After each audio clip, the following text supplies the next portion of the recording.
कह रहे हैं स्टॉप लॉस लगाते हैं जीसीडी में। सर बड़ी अच्छी बात आपने बोली, और मैं आपको बताता हूँ जब जब मैंने स्टॉप लॉस लगाया या जब जब ऐसी चीजें करी हैं, मैं आपको बताता हूँ क्या हो रहा है।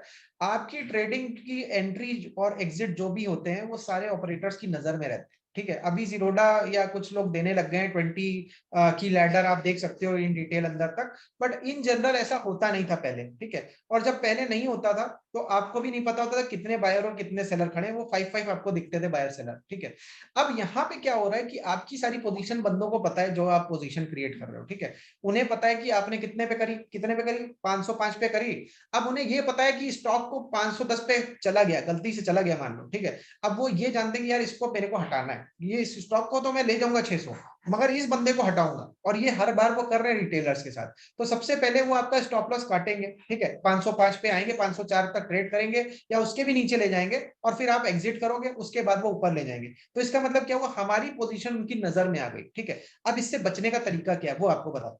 अगर आप ऑप्शन ट्रेडर हो तो आप बड़े आराम से ऑप्शन में जाओ, ऑप्शन का जो प्राइस होता है मैं वो स्टॉप लॉस लगाता हूँ। जहां मेरी क्षमता 10 ऑप्शन खरीदने की तो वहां पे मैं 2 लेता हूँ, बट मैं स्टॉप लॉस नहीं लगाता, ठीक है। यही मेरा स्टॉप लॉस है। दूसरा तरीका, कैश में जब हम जाते हैं, कैश में जब हम जाते हैं तो हमारा जो पोर्टफोलियो होता है, जो हमने 1 महीने के लिए क्रिएट किया, उसमें 5, 6, 7, 10 स्टॉक जितने भी हैं वो आपस में एक दूसरे को हेज कर लेते हैं, ठीक है। मतलब हो सकता है 2 नीचे जाए, 8 ऊपर जा रहा है, तो जब ऐसा होता है तो हमें स्टॉप लॉस के लिए फिर नहीं परेशान होना, क्योंकि बाकी तो ऊपर जा रहे हैं। तीसरा केस, जहां पे निफ्टी स्टीप फॉल कर रही है, वहां पे क्योंकि मेरे ये 10 के 10 नीचे जाने वाले, अब वहां पे हेज का तरीका हो गया निफ्टी की पुट। मतलब स्टॉप लॉस में किसी भी केस में नहीं लगा रहा हूं मैं। मार्केट में ये जो बैठे हुए ना ऑपरेटर, ये चाहे जहां ले जाएं, मेरे स्टॉक का स्टॉप लॉस हिट नहीं करा सकते, मैंने ऐसे अपने को कर लिया। तो यही चीज मैं भी सिखा भी रहा हूं कि आप अगर जाओ तो ऑप्शन में जाओ, ऑप्शन में भी वो पूरी तैयारी करते हैं कि भैया आपका स्टॉप लॉस हिट करा दें, मगर आपको मतलब कम क्वांटिटी में लो, आपका स्टॉप लॉस आप अपनी ऑप्शन की 0 लगा लो, मगर वहां पे जाके एंटर मत करो स्टॉप लॉस। ये मैंने लगातार देखा है कि इसको अगर करते हैं तो हम बड़े आसानी से बच जाते हैं। बट अगर ये नहीं करते हो, स्टॉप लॉस लगाते हैं, देखिए मेजर केसेस में तो ये होता है कि वो काट देते हैं, और बहुत ज्यादा बुलिश स्टॉक है जहां पे, वहां पे नहीं काटते, बट इन जनरल काट लेते हैं। मैं आपको बताऊं जीसीडी की एंट्रीज को आपको बताऊं, मान लो कि यहाँ पे जीसीडी की एंट्री हुई है, ठीक है, बाइंग के लिए।